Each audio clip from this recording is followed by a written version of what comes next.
two little boys behind me might start showing up Where are as they? well. Where are they? Yo, let's say hi to REC Nation with the boys today. Yeah. No. They're going at it. You know how the two boys are that age, buddy. 8 and 6, they go crazy. So REC Nation, good morning. First and foremost, hey, we're on Simos. We're on YouTube. Finally, we are broadcasting our brunches with REC live on YouTube. We heard all the feedback. We got emails, we got text messages, DMs, and private, all that kind of stuff. Well, I never knew how much people. There's a lot of people who just don't like Facebook. Well, you know what it is? I actually thought majority of our community, when we started this, March of 2020, like first couple of weeks of lockdown, I thought that majority of the community would have been on Facebook, and they were actually, Simos. I mean, in our defense a little bit, most people were on Facebook, but we got enough feedback that of people they were having a hard time logging in. They couldn't do it from their phone. Sure. Look, if you're not somebody who at least goes on YouTube a couple of times a day, a couple of times a week, I'm sure you've been on YouTube. We've made it a lot easier. We like to remove the friction. So welcome to everyone in the REC Nation. And if you've never seen these two, I was going to say beautiful faces, but I guess they'll make their decision on the first time if they're in our world. If you haven't seen these two mugs before, let me say that. I'm Jazz Tack, our co-founder at REC Canada. I got my boy co-founder, Simeon, a.k.a. Simos. I got someone asking me yesterday. I referenced you as Simos again on the phone. They're like, sorry, who's Simos? And why are you saying he's a business partner? Your business partner is Simeon or Simon, or they couldn't figure it out. I was like, look. Cinnamon, Cinnamon.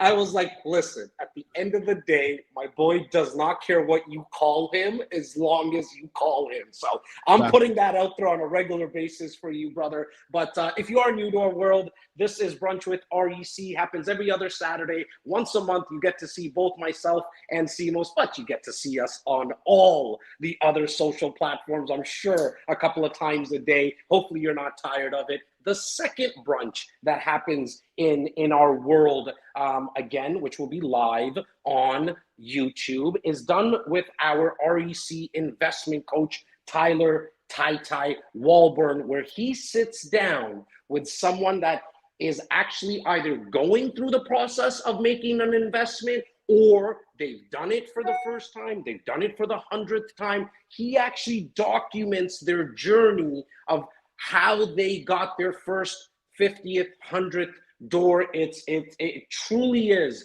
a brunch with REC that you don't want to miss, because look, I mean, everyone here is most likely wanting to create a portfolio and create wealth in real estate. How nice is it to see just regular people? I mean, we are regular people ourselves as well, but how about seeing some of your brothers and sisters within the REC world going through the process as well? But Simos, man, I know how busy you guys been up in Mississauga. For everyone else, I am at home today. There's massive construction going on at our headquarters in Toronto right now. So for the next few brunches, you will see me most likely do them from home. Simos, my business partner, runs the operation of our organization out of the Mississauga office. What's been going on there, buddy? You got 56 agents now with you and Bobby. What's going on? It's been very intense. It's been a crazy start to the year, and it's been intense not so much from everybody's transacting like crazy, but we're seeing what we've seen, and we'll cover it in the stats in more detail in a few minutes. And it's noticeable. There is nothing on the market. Literally, there is nothing on the market. All of Mississauga, a city of 1 million people plus, has 300 listings. Take that in. And so, and I mean, that correlates into what, like 2 weeks of inventory or something? Yeah, like something silly like that. It's just dumb. So basically what's happening, and everybody will see it in a few short minutes, is inventory is down again, meaning nobody's listing their house because everybody's worried about what they're going to buy. And then you have all the buyers scramming to get something, because everybody needs housing. They need to put their money into the market. They need to start that to make their stand. And prices have been like January to January, we're talking about a almost 30% difference across the GTA, and that's whack. It's not normal. Now, before we just get into the stats, I mean, as Simos mentioned, that's going to be really today's agenda, to give you the hottest release of stats. Literally just came out yesterday from the Toronto Real Estate Board that covers the greater Toronto area. We're going to dive right into them. And look, for everybody who's been with us in the past on these brunches, and for everybody who's new, just realize, like, we are going to be talking about some numbers, but we dive into, like, what do they actually mean to you? Like, there's one thing to talk about months of inventory and bore you with some of the numbers. What we like to do, and we think we do it slightly different than others, is the fact that we actually talk about what does that mean for you as a home buyer, a home seller, or an investor. Myself and Simos, we handle within our organization all the investment stuff in real estate, the new build condos, homes, and townhomes, the resale condos, homes, and townhomes, the income properties. You need 2 doors, 8 doors, the duplexes, triplexes, and multiplexes, and right up to commercial investing. Now, we also have, you'll always correct me when I'm wrong with this, Simos, 54 agents, but I know you guys are growing out of the Mississauga office. And so our agents, the boys and girls that are on the street, big kudos to them. They help our clients right across the GTA. There's a reason we built the team the way that we built it, because, look, I live in Brampton, but I'm born and raised in Rexdale. So I kind of know those two markets really well. Simos spent a lot of his time in Oakville, but is in Mississauga. But for him to know the Durham region, like a good street from a bad street, like, he might know high level, I might know high level, but we don't know the micro. Hence why, out of our 54 agents, we have, I think, 14 to 16 agents that primarily focus on that area. So we're going to jump into the stats. I had one thing that I really wanted to cover before we even got into that, Simos, was really quickly, was the results of our first investors marketplace. If you have not seen the investors marketplace, that is the place where we offer 3 to 4 strategies and actual investment opportunities. And that, like, we don't hide when we're selling behind education. Let me unpack that for you. Today's brunch, all the content that we do, the emails that we send, the real estate action plan, one-on-one calls, all of that is about education. The marketplace, though, the investors marketplace, is all about taking action. And I am so proud of our community, brother. We had a little over now, in total, 3,000 people who have actually seen this marketplace, that actually entered into the investors marketplace. Incredible. Simos, over 852 people on that cold night on January 20th actually put up their hand for one of the 4 opportunities. Now, if you're watching and concerned that you didn't get a chance to see the recording, or there is no opportunities left, I got some great news for you. Go to reccanada.com/for sale to see the full hour and 10 minute recording, and you still have the ability to get in on any one of those 4 opportunities, because the truth is, out of the 852, not everyone is ready right now. Not everyone is qualified. So the team is working through that, headed up by none other than Tyler. I see a comment of his just welcoming everybody to the brunch. I know we're on a different platform today, being YouTube, but it works very similar, guys. Let us know in the comments, A, where you're signing in from, B, that you're happy to see the good-looking Indian guy and the okay-looking Greek guy beside me. But most importantly, that's where you put your questions in. And Stephen Rochester's at home as well, behind the 1s and 2s, and he's gonna be bringing up all the questions. We try to go to about 11:30 a.m. Eastern, 11:45. I covered the recording of the marketplace. Before we get into the stats, Simos, I want to talk about Bank of Canada's announcement, brother. They did not increase the overnight lending rate. What's your thoughts on that? So I'm going to be covering a lot of stuff today. I'm excited for this brunch because we're going to be going into that. So let's fire right off to what you just said. The Bank of Canada did not increase the overnight rate. As Simos goes in and out of connection, you're back, buddy. Can you hear me? Can you hear me? I can hear you. You're frozen on the screen, but don't worry. Yeah, we can hear you, bro. Okay. Go on. Bottom line is this: if you go back 2 brunches ago, both of us, with absolute conviction, said they will not raise them this time around. They will not raise the interest rates, and sure enough, they did not. And it's not because we have the crystal ball and we're so smart. It's because you simply can't do that. You can't do that whenever you think just for no reason. The economy is in a very funny place right this second. Doing that would create a panic in the marketplace where everybody is very fearful of inflation because biggest inflation numbers in 30 years, and they're printing money in Ottawa, and now they're going to cut off the Serbs, and all this volatility and all this this mood that's being created would have a significant impact on the economy. And the overnight rate being held is providing a specific amount of stability, is providing that relief that at least one thing didn't move as the government tries to get out of the pandemic. So I don't think we're going to see an actual increase till either June or August. So again, I say it on video.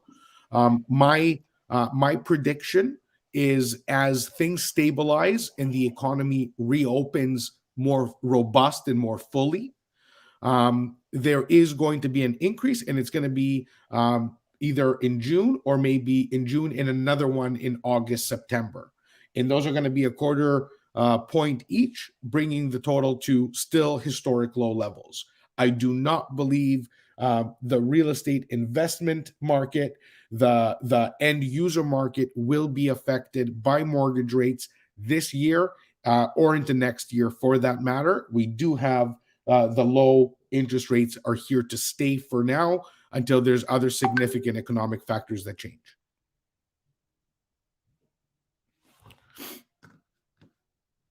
Do we have Jazzy?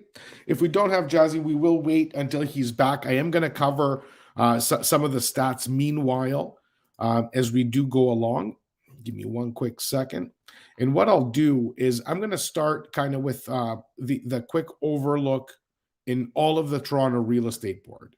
The Toronto Real Estate Board obviously reports from Oshawa into the end of Mississauga, Oakville.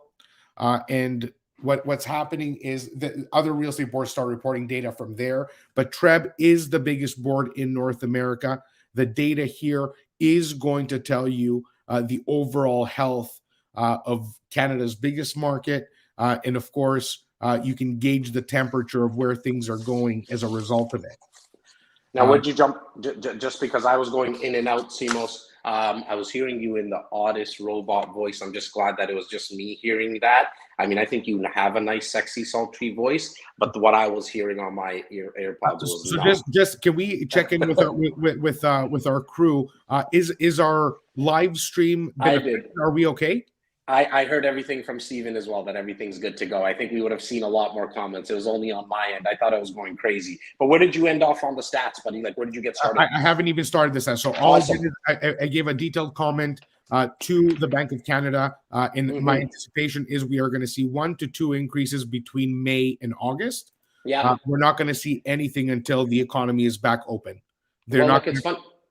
Yeah, I was going to say, right? Like, I think at the end of last year, really, actually, I should say end of November, early December, the lack of a better word, the rhetoric that was going on just in the media was that there was going to be anywhere from 8 to 9 increases. And we started saying right away that we just don't see that happening, right? With the amount of money that got printed last year in our country. I mean, for them to have 8 to 9 increases, I mean, we're talking about like, and putting the country into, like, putting people into poverty if that were to happen. I actually agree. I think for the year, you're saying your forecast is saying that 2 probably, but from now until August. I think I'm okay with that as well, man. I think there's going to be 3 in total for the year. Me too. If there was going to be 8, 6 to 8, you would have seen the one in January, right? You would have seen 2 by now.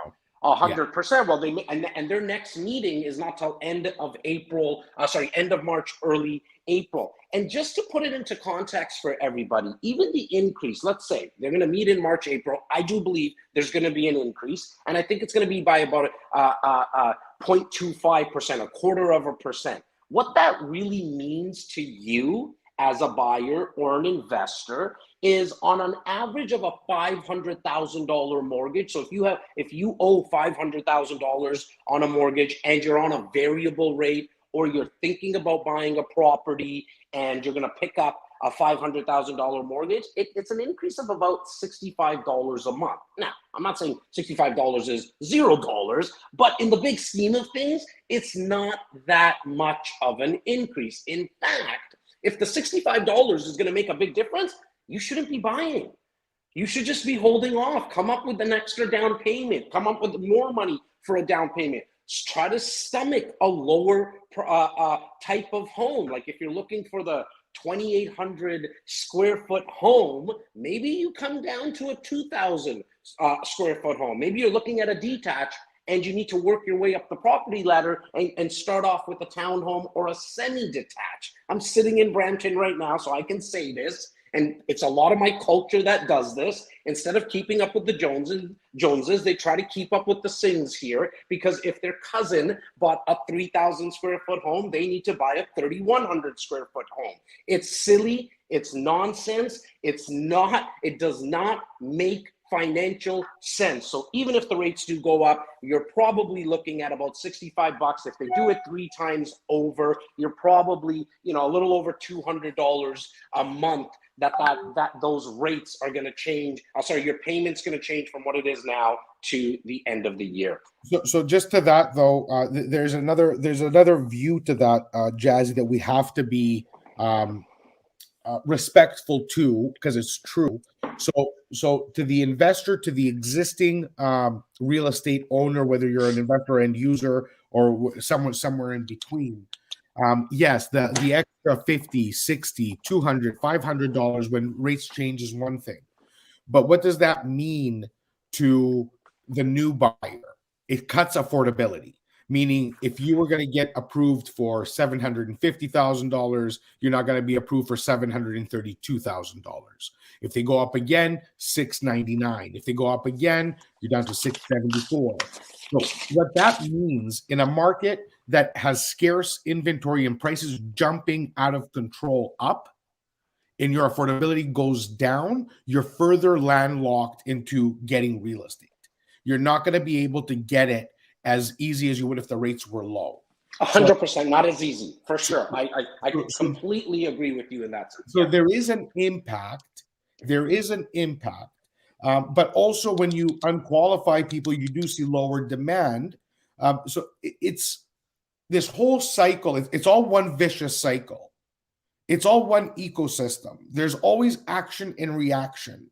So depending on what you actually are trying to do in your real estate cycle, if you're the first-time home buyer, if you're a multiple property investor, these news impact you different. So when we say we try to unbox and give you a beautiful presentation of what these things mean to you, it is very helpful if we know where you're at.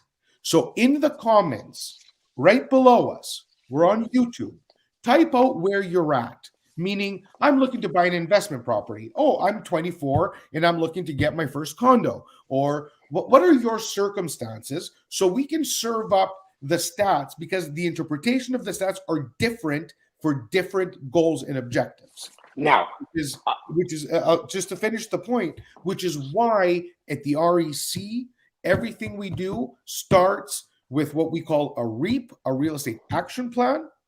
Every single real estate action plan is different than someone else's, because your tolerance for risk is different. Your circumstances are different. Your age, your income, your geographical location is different. So these stats need to be unboxed a certain way for you to be able to leverage them and use data to make great decisions. And you use the word leverage them, and I think another way of even saying that is for everyone to really just easily understand it, is that as an investor, which I think most of the people in the comments, and I love what you said there, because we're gonna find out really quickly if you're a first-time home buyer, a move-up buyer, or an investor. But as an investor, opportunities like this become very compelling. They become very compelling because, to Simos's point, somebody who was thinking about buying $750,000 and now they go down to $700,000, they're going to have to make a decision.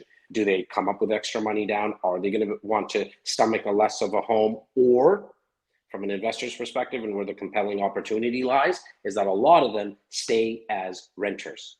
And when they continue to rent, which we are no longer, as a city of Toronto and greater Toronto area, becoming a renter's city, we are a renter's city. You have a lot more people renting now, and history continues to repeat itself. If you look at any of the other major cities in the world, first-time home buyers generally are not living in Manhattan. They're renting, and in London and in Paris, and I can go on and on and on. What I think is just hard for us to come to realize, and I mean us as Torontonians, is that we're a world-class city. We're a world-class city. And look, I mean, we've been doing this for coming up to, we're now at 17 years, where we've seen like average price per square foot for condos. We saw them at $450 price per square foot in the downtown core. We bought at that time.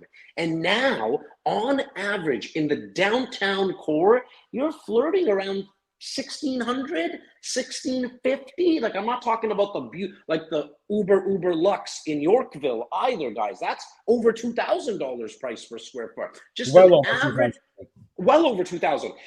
Just the average condo for a new build is at $1,600. And at the time of this recording, 2022 in February, I'm here to tell you that the average that's at $1,600 right now is going to go well over $2,000 in the next 4 to 5 years, if not sooner. But let's just say next 4 to 5 years. So to wrap that up in a box, my thoughts there, which is, as an investor, know that there's always these opportunities that are lying around. You just need to figure out, in my opinion, that what's going to be the best location for you. Like, where are you going to be able to either manage it? What's your price point going to be? Because location will always determine the price point. And so sitting down, I think the best tip that I can come up with right now is just forget even sitting down with us. Like, we want you to, obviously. It doesn't cost you anything. There's no cost for consultations, none of that kind of stuff. We're not a coaching company, not that there's anything wrong with it. We're a real estate company. And so we do get paid when you invest or you purchase or you sell. So we want to lead with education, give that all for free up front. I think the first person you need to sit down with is an independent mortgage broker.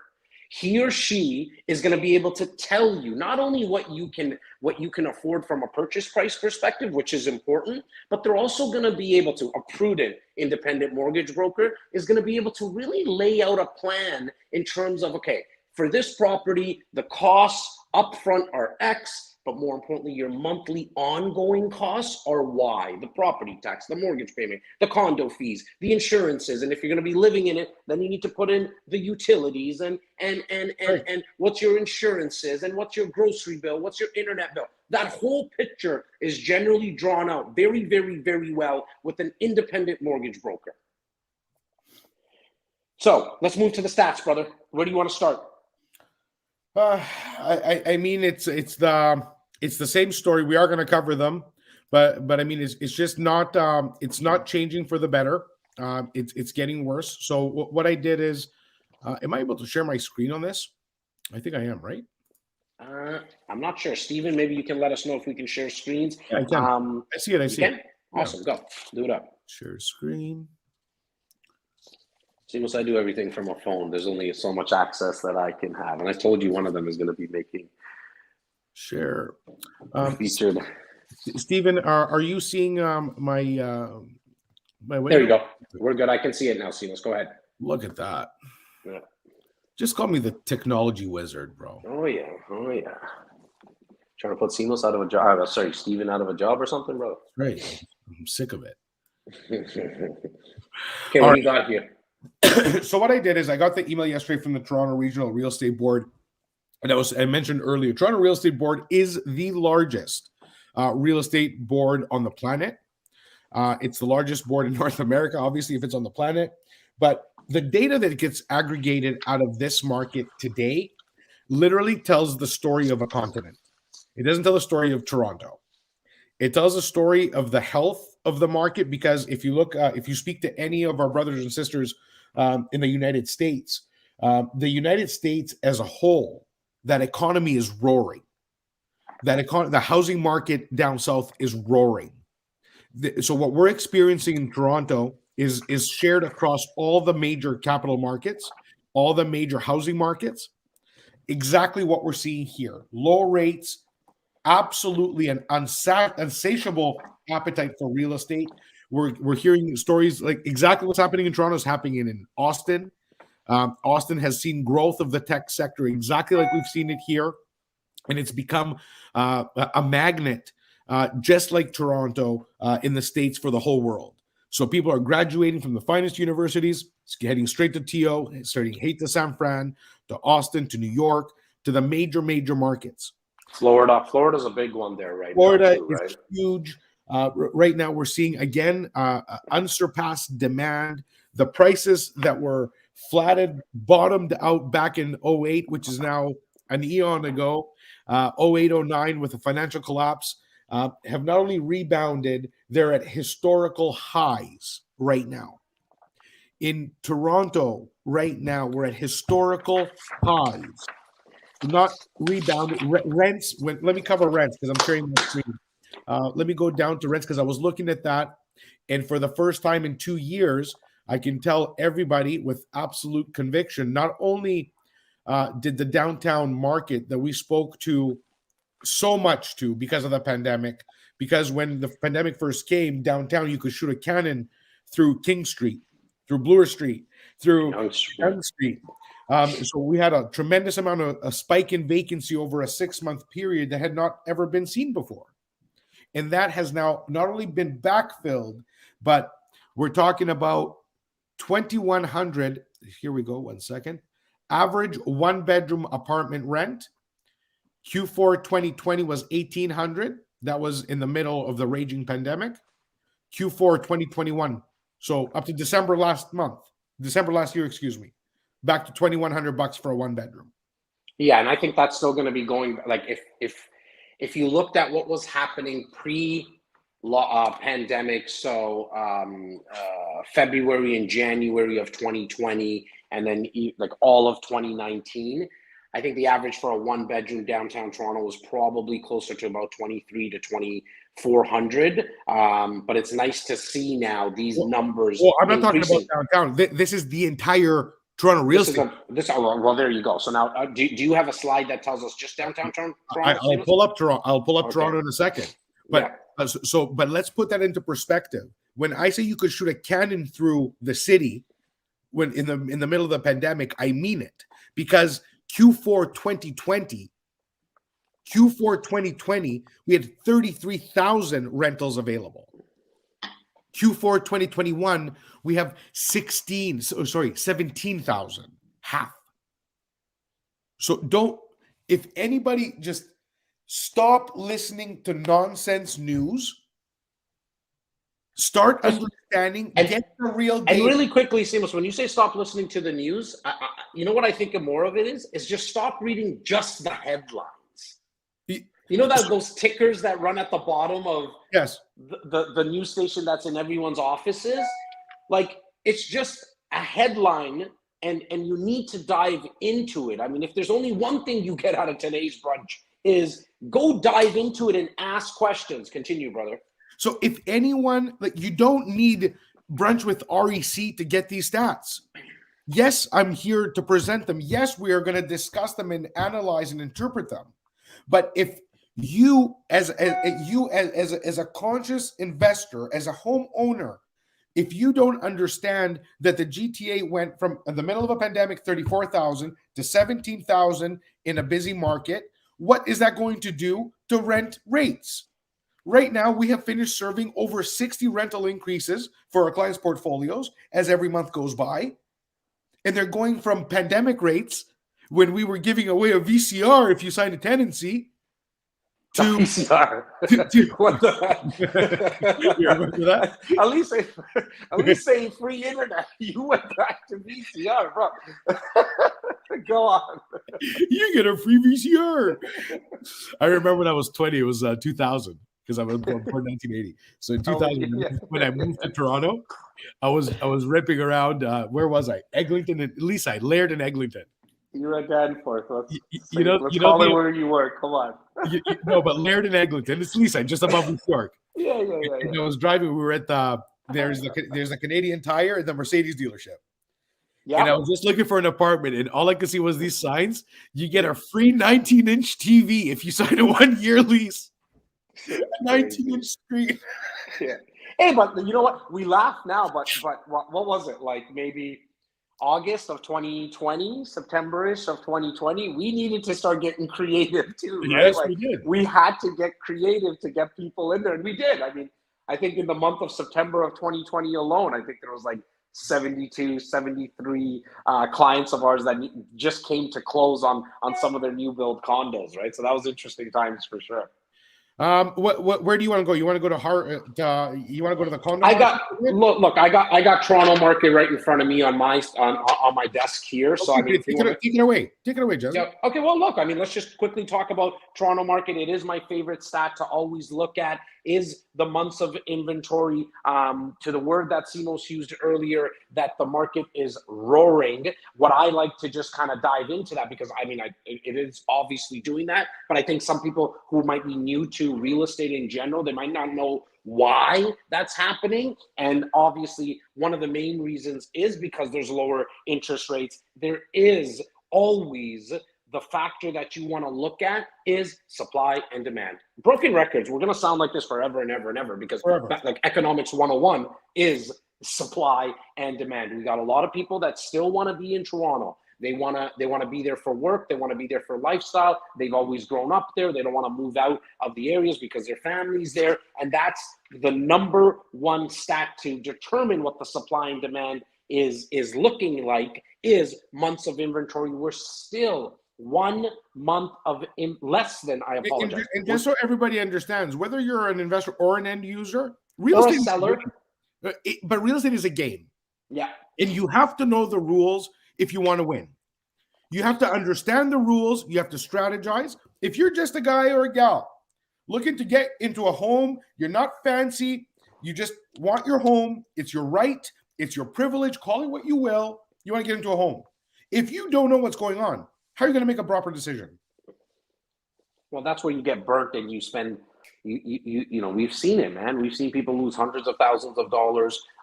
We personally have been lucky not to lose hundreds of thousands of dollars in investments, but we've lost thousands before, where maybe we cashed out a little bit too early.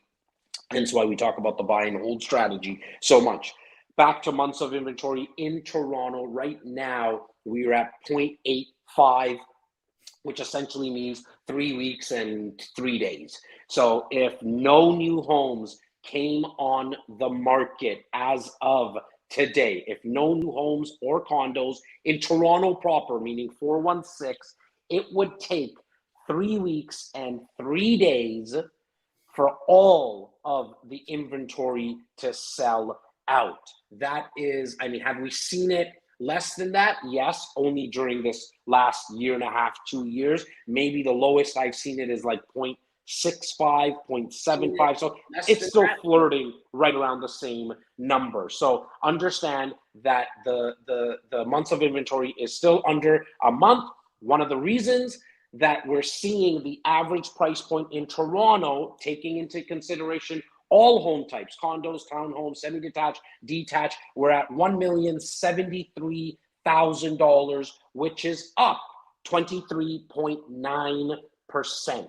So we're at 1,073,000 is the average. Now, please understand, because we get tons of emails and just that, in the bathroom, people say, oh my God, everything's $1 million. No, the average is at $1 million.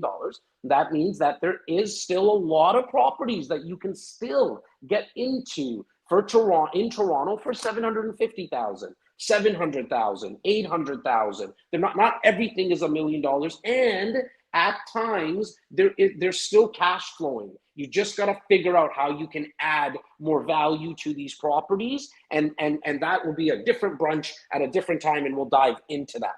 Another stat that I always like to look at, just from a seller's perspective, is how long would it take for an average property to sell in Toronto. Right now, we're at 18 days. So you can pretty much, not everything, again, headline reading, everything sells in 3 hours. A lot of places sell in 3 hours, but there's also places there's also properties that take 3 months.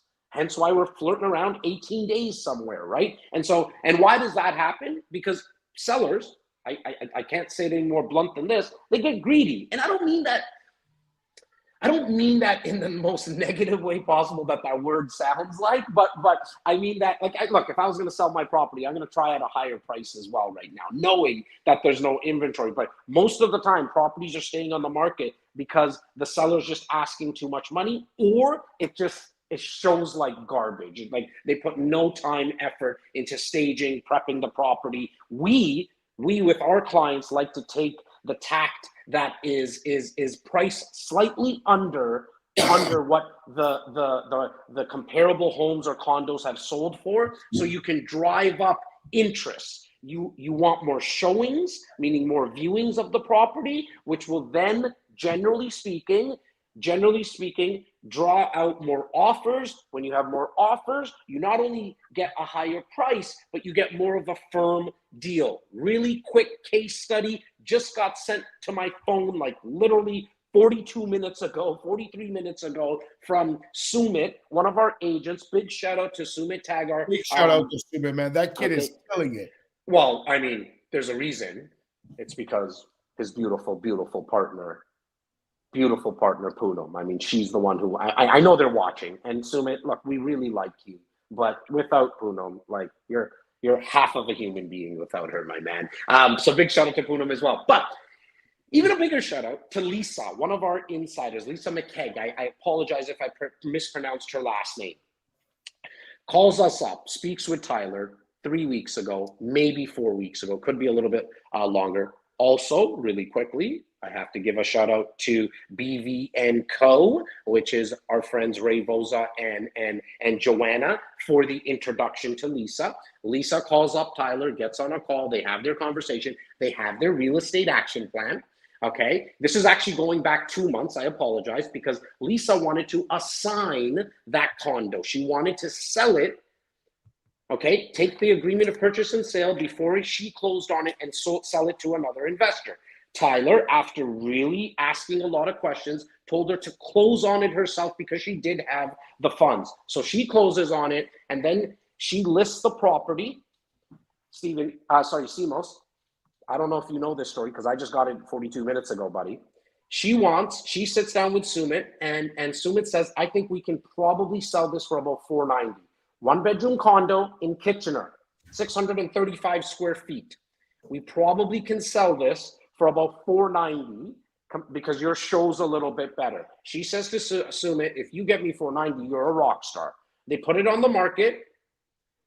Last night, went firm, no conditions, deposit, $30,000 deposit. I could be a little off there. Sold for $621.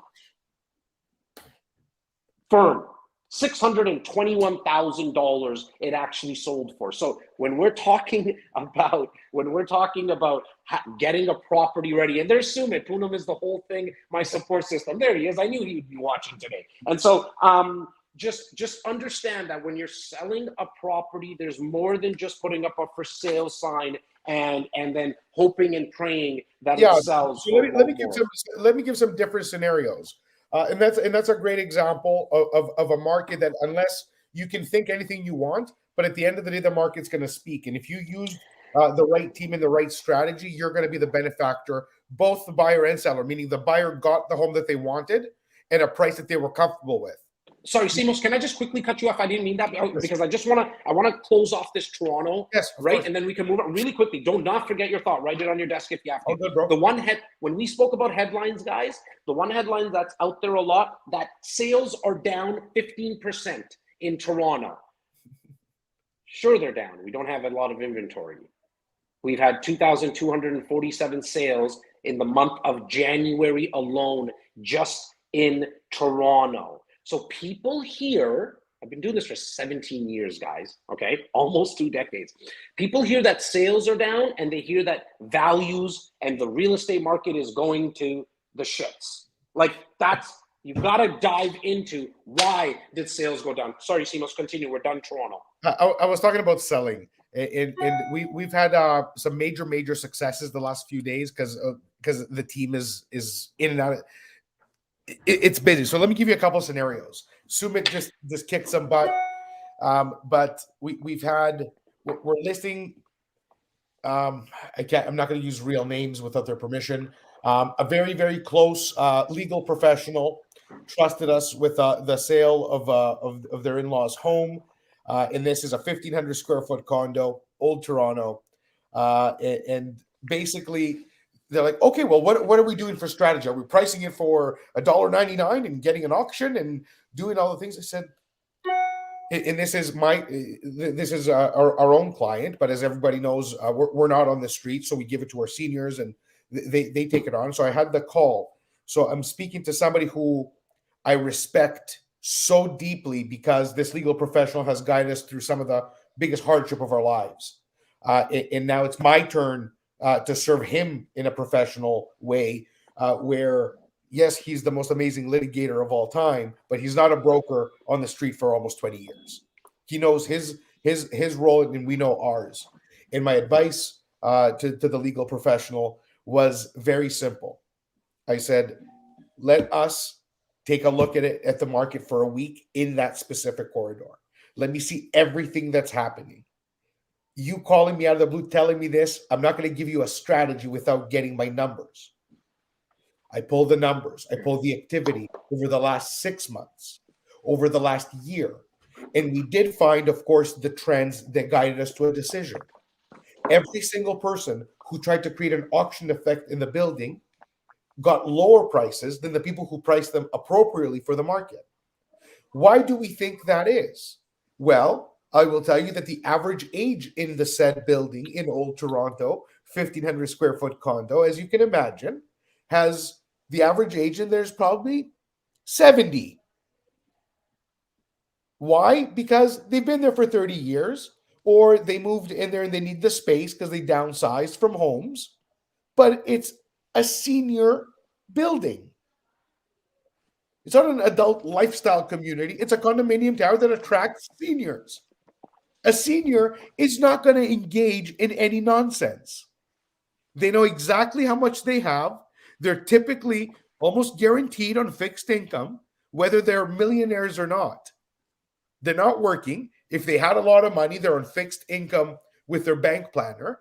They know their situation. They know what they can afford. And unless we present it in an appropriate way, giving them time to act, you're not going to get the result for the seller. So in this unique circumstance, an inexperienced broker would just throw shit at the wall and see what sticks. In this case, we got $120,000 more than anybody ever has in the building, ever. And it's not because of market hype. It's because we priced it. In the description, we wrote the justification. Every broker that showed the property understood why we priced it, how we priced it. No, but Simos, you guys did more. Like, there's more done on that property as well, right? Like, I mean, that was the one that went in, got repainted, staged, all of that, right? I want to make sure. Yeah. Okay, well, let's take that for example. Everybody thinks, oh no, you just which was the prudent thing to do, by the way. That's the prudent thing to do. Let's explain why. Yeah. So let's pretend this is a listing presentation, and I'm teaching everybody that's watching this right now. Pretend that I'm in your living room and we're going to sell your home. Oh, we're in their living room, bro. We're just in it digitally. That's right. We're in the metaverse. We're in your living room. We're selling your home. Where I'm going with this, sorry, I just broke my train of thought. So what exactly is happening is the average person thinks that, you know what, I'm just going to slap the home in the market. There's so much demand, and we had $100,000 over. What does that even mean? It means nothing. Asking price means nothing. Listing price means nothing. The only thing that matters is market. Market. So if you were to get 100,000 and that makes you happy over a fictitious asking price, you're a fool. So if your home is worth $1 million and I listed for $499, did I achieve 500,000 over asking? Sure, I did. What does that mean? Nothing. I got market value. But if you can study the market and you see all the homes in this area are selling for $1 million, but if we were to devise a plan, how do we achieve more? Well, we take a look at what the properties looked like when they sold. Every property that I saw, it was achieving, let's call it $800,000, was tired. The pictures were tired. The realtor selling it was tired. Because they have the pictures were taken with the iPhone. That exactly. So what we did is I said, I walk in and I look, and I'm not going to lie to my client. Yeah, your dad lived here for 15, 20 years. He had amazing bookcases, but they got to go. The colors got to go. This is the pink wallpaper in the bathroom got to go. Precisely. I don't care how you live, but if you're trying to sell to a market that's savvy and knows what it wants, we have to service that. So I brought in the most amazing stager. Obviously, she's been on Brunch with REC. And she did a kick-ass job. Vanessa went in, found Abid. Abid came in, gave it a paint job. The place was looking crisp. We then bring our photographer. The photographs, and we can pull this listing up. We'll send it maybe as an example. This is an old, big condo in the city. These aren't the sexy new buildings. But you can create that feeling, because your job as a broker, my job, your job, Jazz, is to market real estate.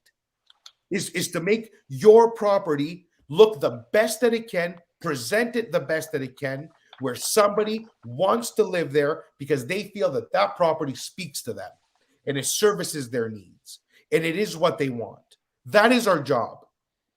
Our job is then to negotiate. So we put the ad up for $899, $899,000.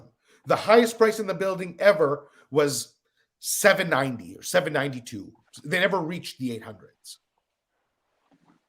I get an offer, $800. This is the highest offer in the building. You're overpriced, bud. I said, I'm not. Take your offer, respectfully, move along. There's other buildings with other listings that you can achieve. Don't come to me to this beautiful condo with 3 parking spots and tell me that it's worth $800,000 in a market that is absorbing the inventory the way it is. My client's like, should we consider it? I said, are you going to let me do my job? We continue to market it. We continue to show it. Massive showings. Offer comes in, $872. The seller goes, well, if somebody said $800, why is this person saying $872? I said, we listed it for $899. We didn't list it for $879. Let me do my job. Another offer comes in, $880. What's the time frame of these, by the way, Simos? Are we talking 3 days, 4 days, a week, 2 weeks? The whole thing was about 10 days without holding back offers or anything of that nature. Okay. What we did is we strategically positioned the offers that were coming in and professionally and with integrity, strategically and with integrity, telling the brokers that you are in competition. You're not in a multiple offer midnight deadline, but respectfully, you have the balance of the week. I'm going to be seeing my client who lives in a retirement home now on Sunday. And I have 4 offers. One, and they're literally $100,000 apart. So come in where you need to be. Where do I need to be? If you were looking to me for guidance, you have my asking price. My asking price is not a fake one. This is what I'm looking to achieve. The home sold for $888. Love it. Love it. Just some patience, right? So to sellers, when you're with other agents, yeah, well, for sure, 100% with the prudent strategy. But and then when you actually get the offers, just to have some patience. Everybody can breathe. Like we've all, in terms of brokers, especially you and I, and our team, have been in situations where you get that offer of 800 and you bite right away. You take it because you're concerned. But look, if you wait an extra 24 hours, 36 hours, they're probably still going to be there. I mean, is there a chance of that buyer leaving and finding something else? Yes, for sure. But there's still a good chance that they're going to be there. And what happens actually when you do set a date, in this situation and scenario that Simo spoke about, there was no offer date. But what happens, and it's very, very common in today's market, and it's actually been around for a decade at least that I've noticed it, is what's called a preemptive offer. The street term of it is called a bully offer. I don't like using that word, but that's what you might hear in the media. But what happens is when you set a date for February 15th, to take offers, you will get a preemptive offer on the 12th or the 13th or the 14th of February. And look, you have an offer on the table, you're asking $1 million, and somebody gives you $1,050,000. It looks great.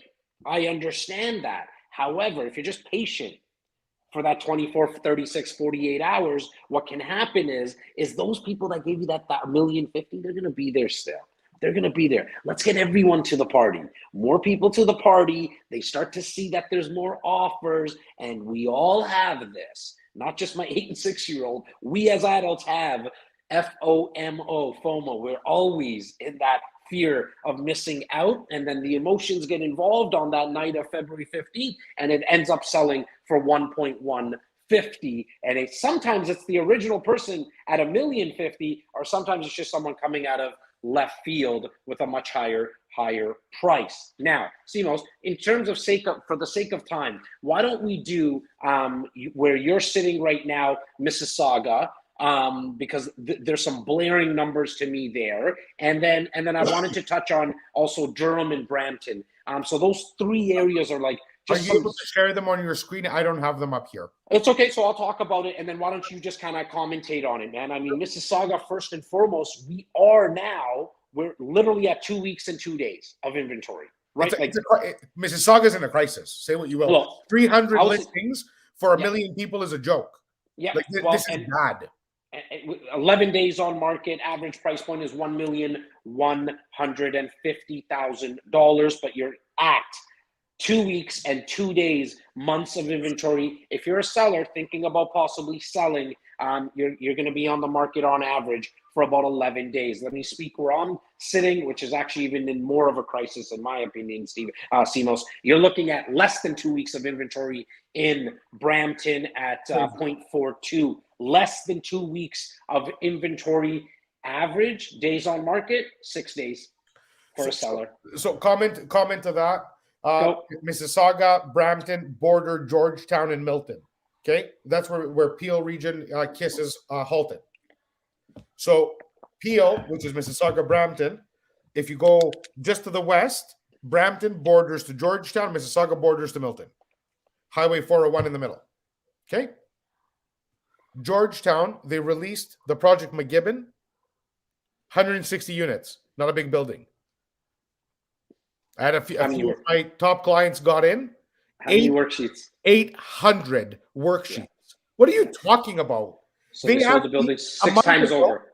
A month ago, Jazz, I got a call from Sarah. It was Milborn who marketed it. Sarah calls me up. He goes, hey, I can do something special for your clients. Do you want to, are you going to support my program? I said, support your program. You give it to me. I'll sell them. 2 seconds flat. It's a great project. Great project. Right in the middle of the fire. Like that's going to appreciate minimum 500. You got the Go Transit up there. I love that. So she calls me, are you going to support me? She calls me back the day after launch. Simeon, please, don't be mad. Don't be mad. I cannot get you 12 units. Yeah. I cannot get you 12 units. Overnight, done. Gone. Well, look, just quick math. 170 units or 147, you said, sorry. 160 something. Okay, call it 160. Over 800 worksheets. Reservation. Call it 4 times over. like that is happening in a lot of places, hence why the 4 to 6 opportunities that we offer at mass and at scale are ones that we know we already have 12 to 14 units locked down. Big shout out to everyone from the investors marketplace that got locked in for a unit in Hamilton, and so very, very excited to actually start getting the paperwork, and we're almost there. I'll be going and selecting the units. I think I'm going to be sitting down on the 15th of February-ish around that time. And if you did put up your hand, you should be receiving an email sometime tomorrow from our team. To our good friend Hunter yesterday, who was on REC Marketplace presenting it along your side. We do expect the 15th to be that day where we go and pick the units for our clients. Perfect. And again, if you're on that reservation list, you should be receiving an email tomorrow, just with an update, some collateral with information that's happening in the beautiful, beautiful city of Hamilton. I spoke about Mississauga. I spoke about Brampton. Durham's one that we've just been watching for such a long time. For me, I've never lived in Durham. I just want to make sure I say this. So yeah, I don't actually own an income property myself in Durham. We have a land development deal together in Durham. That was probably, I can't remember how many years ago. We did that 6 years ago. But it's been interesting because our office has always bordered it, right? Like we've been very close to it, and we've always had a lot of team members. And we have a big presence in Durham. For sure. Because we have all-star brokers who service that market. Me and you have not lived in Durham. That's and I mean, months of inventory right at 2 weeks. 2 weeks of inventory in Durham. Very interesting to see. Average days on market for a seller is 7, but the reason I'm bringing up Durham is 34.1%. Average sale price has gone up, and the number is crazy. 1,175,000. I'm used to seeing that in the Oakvilles, Torontos, Mississaugas. Brampton probably as of 2020 started to creep up into above $1 million. But now to see Durham, I mean, our clients, there's so many of them that are on right now as my pen goes flying. Like I'm astonished at the fact that it's $1,175,000. I mean, we have clients who have purchased in there for $250,000. I'm not talking about condos or townhomes, guys. Our clients 12, 14, 13 years ago for $250,000 were buying detached homes. And so just big kudos to everybody who got in there as well, man. Just to that point, I got off the phone yesterday. I'm doing an intake. My brother from another mother and my brother at the lodge, Joshua Marion, he gives me a call, and they're going to be getting married soon, him and Andrea, and he called in and gave me his mandate and to make a plan. And it's not easy, bro. Like getting married, being in your mid 20s to late 20s, making a plan with an average price point of $1 million in the GTA. Like, I don't envy the position. And it's not the same thing that it was 15 years ago or 12 years ago for me. Because, yes, we all have to bite the bullet, take that chance, be scared. We all feel the same things. But doing it on $500,000, which is what I bought my Oakville home for, that I sold 6 years later for $1 million, and buying it $1 million right now, like you're taking on a mortgage of $800,000. Like, it's scary. I get it. It's scary. Look, I mean, that brings up a great conversation, right? And I hear my 2 little boys behind me just kind of running around, and Sophia, your beautiful daughter, and Gabriel, we saw at the start, all 4 of them are the same age. And I think between you and I, so Sophia's, I think 9 now, right? And Millen's my eldest at 8. I think around that time, like that 9, when they were born, is when you and I started to really look at, like, what are we gonna do for them, and how are we gonna do it, right? And now to sit back 9 years later, almost a decade later, I'm glad. I'm truly glad that we bought back then. But if you look at it, right, if you think about it, sorry, Simos, and you can take yourself back to that time, I mean, let's think about one of our properties 10 years ago, right? I bought, here it is. I bought a condo 10 years ago, king and Bathurst, Best 330. condo ever. That was awesome. Yeah. You slept on the couch a couple of times there after some rough nights in downtown Toronto, man. Many a time. Many a times. My eldest is not born. Sophia's not born. Yes, I'm married, and we moved to 2010. So whatever, 12 years ago. $339,000. I bring that up because even then, and this is what I wanted us to think about and talk about for a few minutes, like that $339,000, that was a lot of money for me. Huge. So when you said $800,000 mortgage is crazy. Oh, yes, it is. At that time, I probably picked up, I didn't do 20% down because it wasn't an investment property. I was going to live there. I think I probably flirted around 10 to 15% down. So call it, I don't know, 50 grand. But for me to come up with $50,000 at that time was a lot of money. A lot of money. You know what we were paying each other back then. You know what I mean? Now, so I guess what I'm trying to say, and just want to hear your thoughts on it as well, and everyone's in the comments, is that if you're someone who's a little concerned about, because we hear this on calls, like where my kid's gonna live, like I feel bad about the kids and they're not gonna be able to afford it, and maybe yours are not 8 and 6, they're 15 and 18 and 22, they're older. Look, I think the advice that I would give everyone is just get something. Because like 10 years ago, a parking spot in downtown Toronto was $30,000. It's $110,000 now. Like things are going to continue to go up. And so get some type of property that at least you can refinance in 10 to 12 years from now. You can actually refinance a lot sooner, but at least 10 years from now, you're not going to be sitting in a place like, oh, honey, I wish we did that, right? And it's just, it's a very nice feeling for me to sit here. And I saw your smile on your face, Simos, because like, I mean, even the one that I bought at that time, the one that you bought, we've obviously expanded now, but just if we did that, like I still own that condo. I own that condo. It's worth $750,000. I've used it as an ATM at least 3 times already, meaning I went back and refinanced. But let's just say I didn't refinance it and I wanted to sell it because I wasn't going to qualify for the refinance. I don't have the stomach for it. All very, very valid reasons. But if I sold it,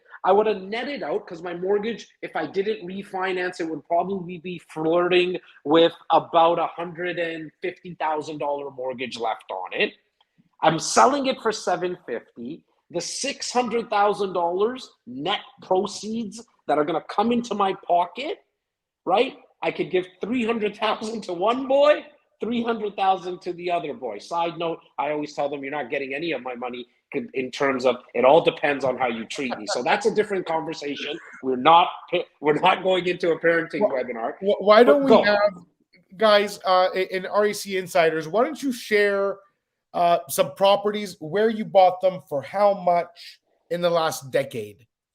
And as they're doing that, Stephen, I'm not sure, man, because on this new, like, not YouTube being the new platform, but the fact that I'm doing it on my phone and we're not at the office together, I don't see any questions or comments. Like I can't see any of that. Is there anything, Stephen, that you think we should be bringing up, brother? And if you guys don't have any questions as of right now, always feel free to send us an email at info. For anybody who's new to us or whoever's been with us for the 17 years in our community, the best place to hit us up is info@reccanada.com. info@reccanada.com. It gets manned and womaned by over 6 people in our organization. We don't miss emails at info@reccanada.com. Simos, why don't you read this from Tina? I have a feeling it's Tina Lamongo. A few props to some insiders that are really, really active this last week. Carl R. Tina L is always active, and that was her question. She wants to retire within the next 3 years. She definitely looks like she's in her prime 40s, not 50s. Oh, anyways, Tina, we love you. We love you. But we, out of Alberta, we've had major conversations with my amazing multi-transaction investors out there. Again, I won't share names without permission, but big shout outs to all of you who are reaching out, who are scheduling Zooms and rescheduling Zooms and going through the due diligence. I'm proud of you. I hope you make it. I hope you see your plans through. We are going to see tremendous growth in all the markets that we're discussing over the next year. I am telling you, I feel great about it, giving this advice, because I'm also investing in the same markets.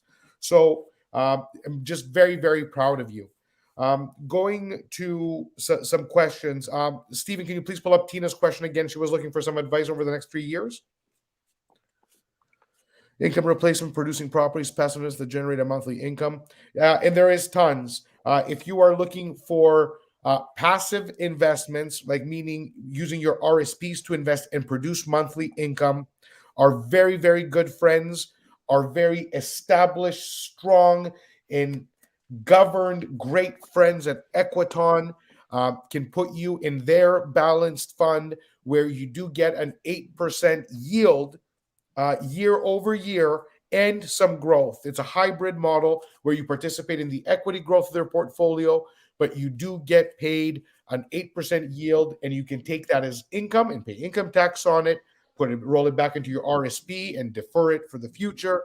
And just from the marketplace, really quickly, Simos, let's give a shout out to Clint Rogers as well. Just to have options. Equiton, I mean, we've been with those guys for half a decade. They're awesome. So Clint represented Centurion, who's been around for same type of thing. A month. You get a monthly return. You can. It's whatever you choose. So they have different options. They have 2 or 3 funds. They have a commercial fund, a debt fund, and a multifamily fund. These are all extremely significant size portfolios, guys, that you're investing with. That's when you are putting your trust in the guys and gals who do it at the biggest and highest level.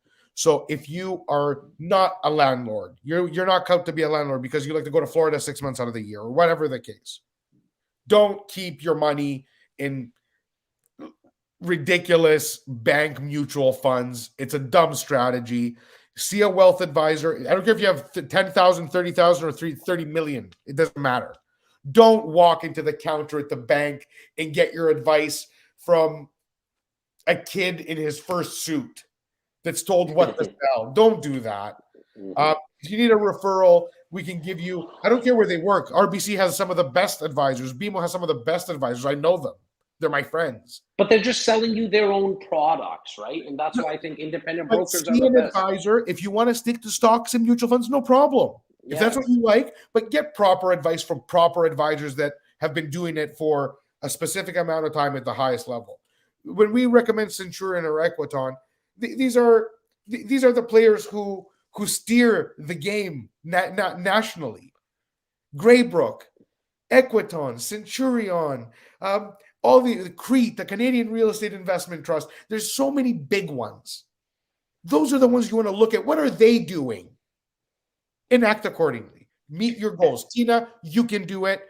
You can always, it's just a matter of how much you want back and what your tolerance for risk is. It's just that simple. What else we got, Stephen? Oh, yeah. Well, can I buy it off you for 600, 700, maybe 800? Probably worth 900. Tell us how much. And really going back to really quickly, I apologize with Tina as well. If you have, and I'm not talking about Tina specifically, but just in general to try to bring value to more people, because I have a feeling a lot of people have similar questions and maybe similar timelines. But if you also have new build condos in your portfolio that you're waiting to build out, I hate saying this, but if you need the income for retirement, an option that you always have is assigning one of them and taking the profit out. Be aware that there is fees and taxes involved, but at least you can get a lump sum payment, maybe selling one of them and getting $80, $90, $100, $130,000 kind of lump sum in your pocket. You're not going to be making as much as if you actually hold on to it. However, that's always a strategy. Because sometimes it is tough with real estate, especially today's day and age, to get enough cash producing income to cover your day job. And so what couple of things have to happen? You need to live off less after retirement, or you still continue to work and let your real estate still be the vehicle. I'm all about finding ways to have real estate income replace your regular day job, but sometimes, Tina, it just doesn't work out within the same timelines that you're actually retiring. That's all. I just wanted to make sure everybody got that and have something to think about. I think that's great advice. I think that's great advice. So, I think, Tina, you got a lot of great opinions, and you're always so humble to always ask. And I think that's huge. Take that to our whole audience. Take that as a hint. Don't think you know it all, because we don't know it all. Every day we try to find out more information. Every day we keep digging. But if you're looking to grow, you have to work together. Collaboration is the absolute key to growth. Whether it's with professionals, with friends, with family, collaborate, ask questions. How do I become better? How do I get stronger? I see a question at the bottom, and it's something that's very timely. Irfan, you're asking about Calgary. You're not the first. We've been bombarded in the last, I would say, 8 weeks with a lot of activity out west. I like Calgary. I like the Alberta market right now. I like it right now. But if you go dig in the crates of the REC, you're going to hear a very common message of what Simeon and Jazz think of the Alberta market. And I'm going to repeat it again. I still hold property in Alberta. I lived in Alberta for 5 years. My family moved and immigrated to Alberta in the 60s and worked at the very first Boston Pizza on Jasper Avenue in Edmonton. So what I'm getting at is I know the Alberta market extremely well because we held commercial assets, residential assets, and I still have a few properties out there, and my family has a few more. So my take on Alberta is as follows. I like Alberta right now. If you've noticed the gas prices at the pump, why do you think Alberta is functioning and the market's going up and all the things? Because for the last 6 months, gas has only done one thing. It's going to hit $150 a barrel again. We were at $50 a barrel at the beginning of the pandemic. And what that means to everybody at the pumps, you're going to, like actual pumps, you're probably going to be pouring in regular gas at $2 a liter. Like that's coming. That's coming very, very soon. So I don't want to talk about inflation. I don't want to talk about nonsense. We don't control it. We're just the pawns on the board. We're only here to interpret data, and hopefully, as a collective, we win. So I'm not here to talk about Saudi Arabia and geopolitics because it means nothing. But what does matter is when oil goes up, Alberta goes up. Saskatchewan goes up. A big, huge shout out to my boy, Kent Parody, who I spoke to this morning. He's in Kindersley, Saskatchewan.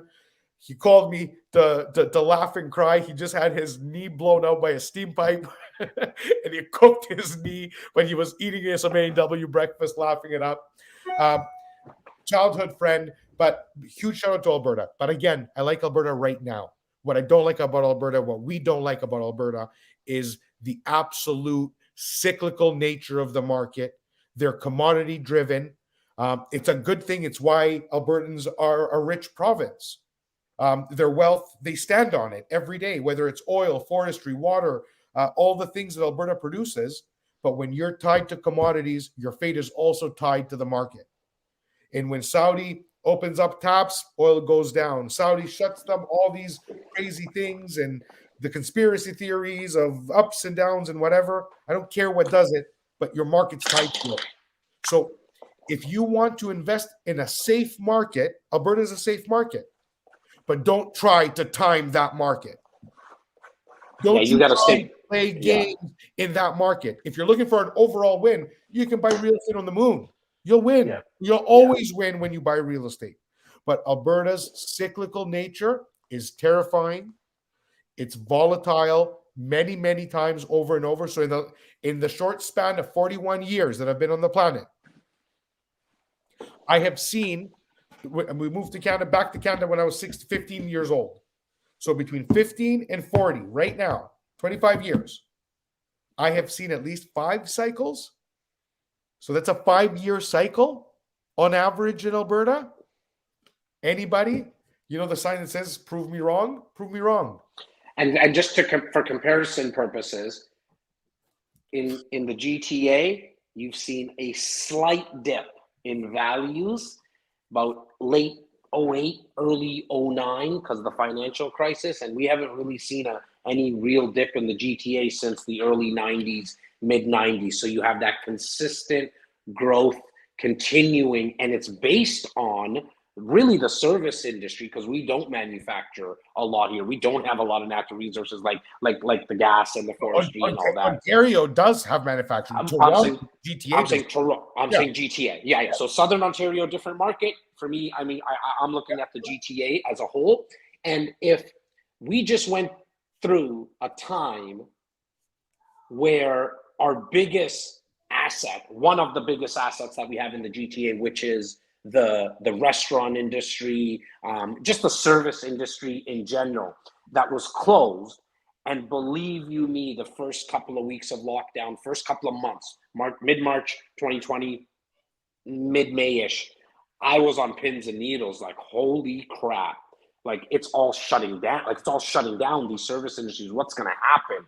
And for us to come out the way that we came out here, it's just another, call me biased, like, I'm not even saying that I'm not. I am. I'm completely biased to the GTA because we just have 100 years of amazing growth here. It's where people want to be. And so in contrast to what's happening in the Alberta markets, yeah, you're going to be able to get in with a little bit less in terms of a capital investment.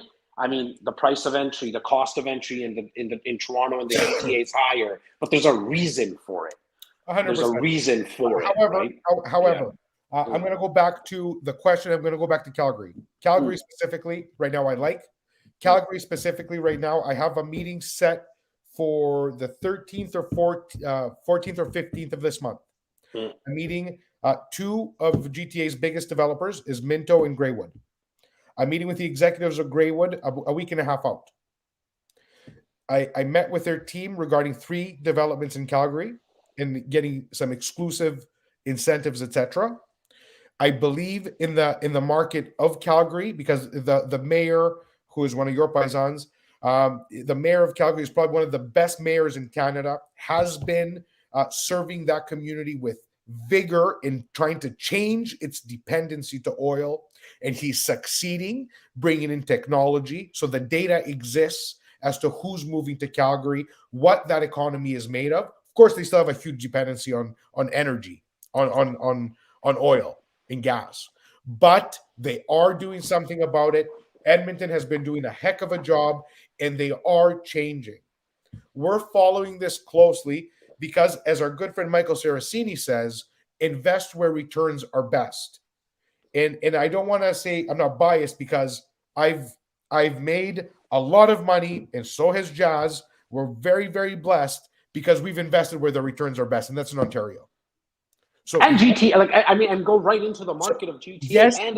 Yes, there is a bias. Yeah. But I am going to say, because Calgary and Edmonton are really rediscovering themselves as cities, as demographics, as their universities are spitting out professionals left and right, meaning it's not going to be a blue-collar province forever. It's just not.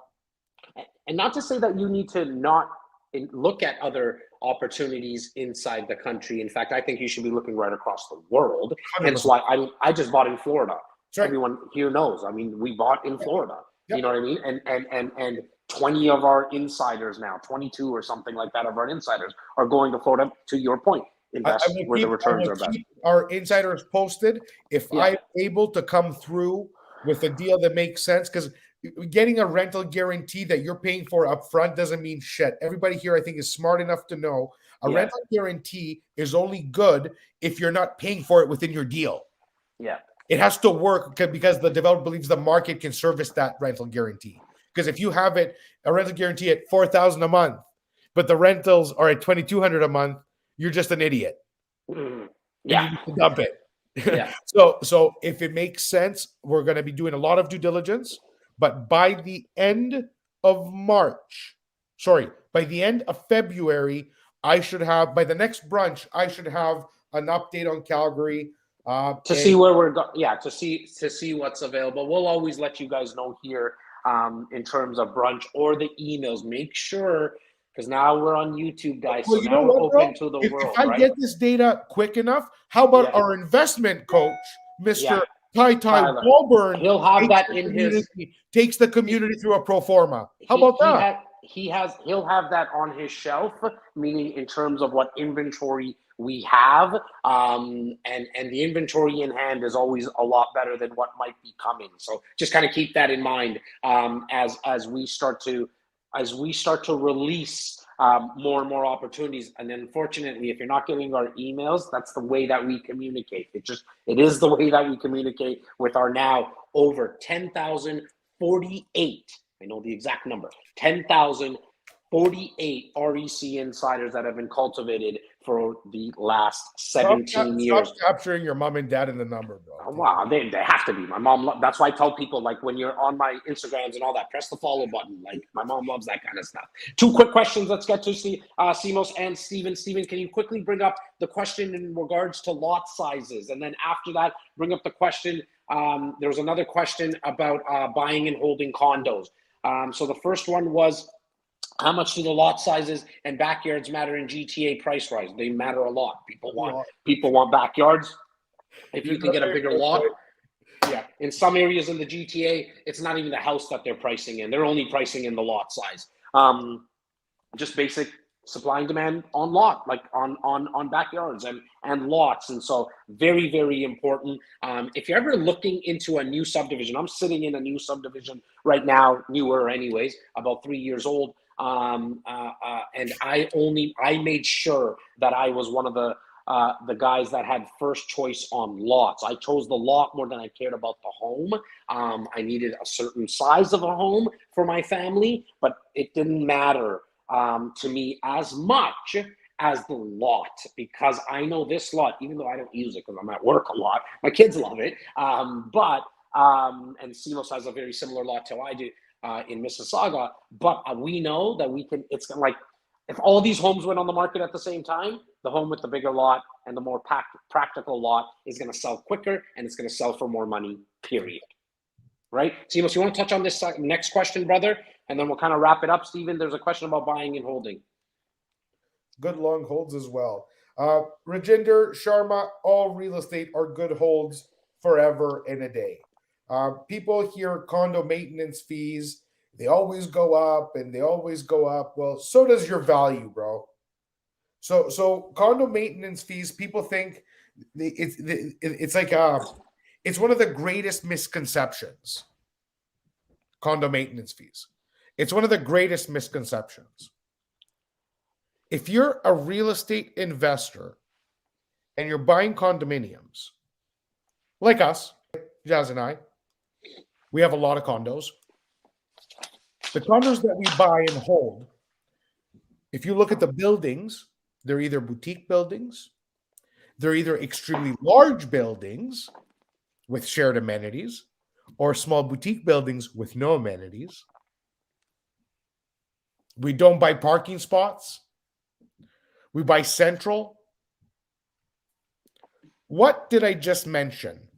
Either a small building with no amenities, that means the pool will never have to be renovated. It will never have a leak that's going to destroy half the building. The gym is small.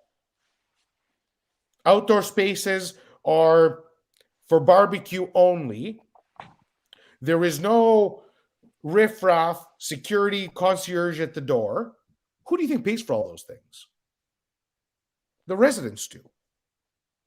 You take the sum of all the bills to maintain and chlorinate the pool, for the concierge to wear a blue hat versus a t-shirt, for the parking lot, for the parking spot to be, if you own parking spots, you pay property tax and maintenance fees on that. Somebody has to swipe it and wash the underground garage.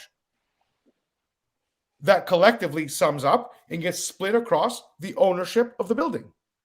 Per square foot. You don't pay an inch more, an inch less.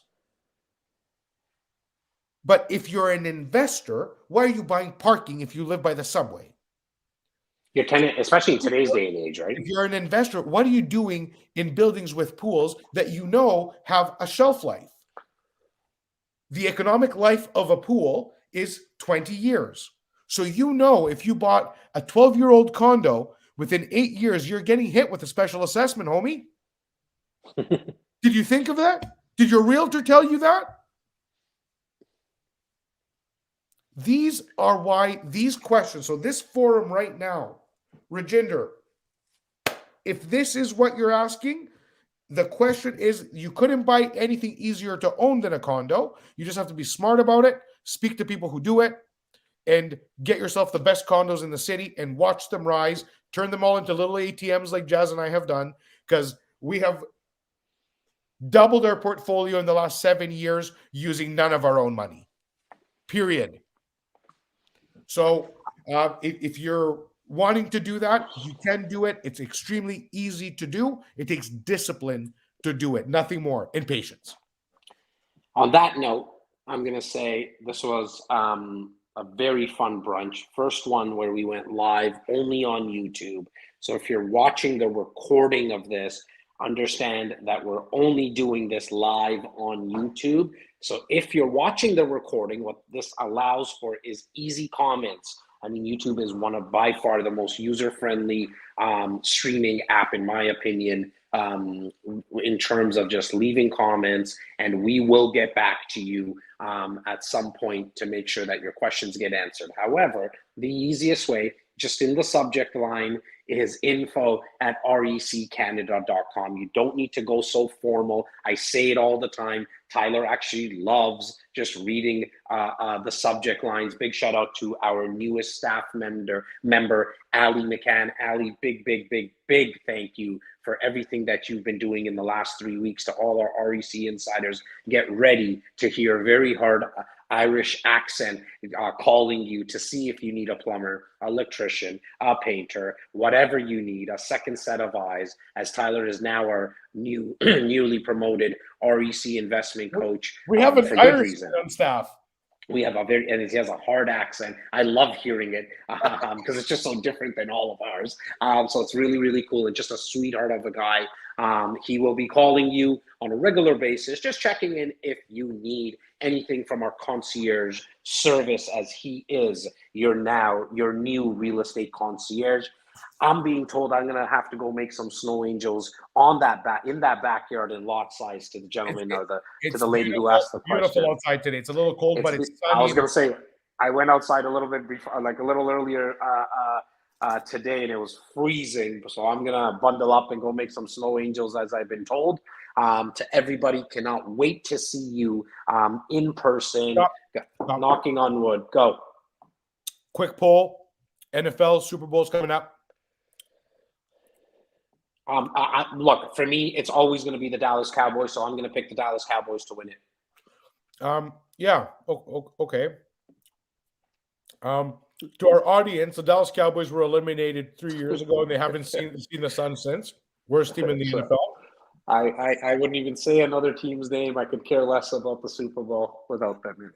Okay, well, I'm asking our amazing REC insiders to share, maybe take some pictures on Super Bowl. Here, I got something for everybody. Seamus, I got something for everybody. I got something for everybody. For anybody on this video, in the comments, I think I'm going to do a Super Bowl party. Hey, hang on 1 second. Seamus, 1 second. I think I'm doing a Super Bowl party. 1 second, brother. Invite you and Bobby. And 1 second. Can you 1 sec? 1 sec. I love, for anybody new to our world, I love spending Seamos's money. So we're going to spend some of Seamos's money today. He talked about all the money that he's made on investment properties. Let's go spend some of that money.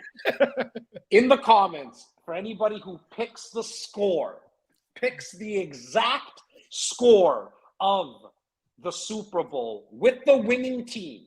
So you have to say, is it the Rams or is it the Bengals? And what is the score going to be? Okay, we are going to spend $1,000 of Seamos's money for anybody who picks the score. Because if you pick the score, you're like you got that crystal. Isn't that a really hard thing to do? It's impossible. It's almost impossible, but it's not. It's been done before. People have picked the score of the winning team. $1,000 cash You have to put it in the comments right now, guys. Comments on YouTube. It's recorded. It's not going anywhere. It's recorded. It's not going anywhere. It's not like, you know what I mean? So put it in the comments right now, guys. If you're watching the recording, which this will be sent out in the next 3-4 days, you still have time because Super Bowl's next Sunday. Can we have some fun with this? Do you want to do hashtag REC Super Bowl? Yeah, go. Sure, 100%. 100%. Go. So you have to put. So here's the rules. Tyler, if you can just quickly just type in the rules. You have to put in hashtag REC Super Bowl here and in wherever else. In here, wherever else. Sure. No, but you know what, Simos? No, Simos. Let's keep it focused because the problem is that we're not going to be able to monitor it all. Let's just monitor it right here. Does YouTube have hashtags? 100% it does. Okay, well, 100%. Okay, but all we asking you to do is pick the score and the winning team, and it's $1,000 of Jazz's money. Yeah, and look, we'll even say this: if for some reason 7 people pick the same score, and it's a draw. Yeah, it's a draw. Get out of here. Get out of here, dude. This is your own money. So it's gonna be the one person. Yeah, look, the chances of 2 people picking the same score, and I mean the winning score is so rare. So. Put it in the comments. Are we seeing them in there? Are they going in there? Yes, right now? they are. I'm looking at it right now. I can't tell. Go, keep going. We're going to keep the stream running for the next 3 minutes. We're going to give everyone a chance. What do you got for the rest of the day, Simos? I have a 2 o'clock and a 3 o'clock. 2 o'clock with one of our team members. 3 o'clock with one of our amazing purchasers at 330 Richmond. Big shout out to our beautiful Latina. Again, I don't have a name. Hey, hold 1 second. Tyler, sorry, we love you, but if you pick the score, you're not getting $1,000. That's right, Tyler. Get off. Get out of here, Tyler. Actually, I will say her name is, let's pretend it's Gina. It is Gina.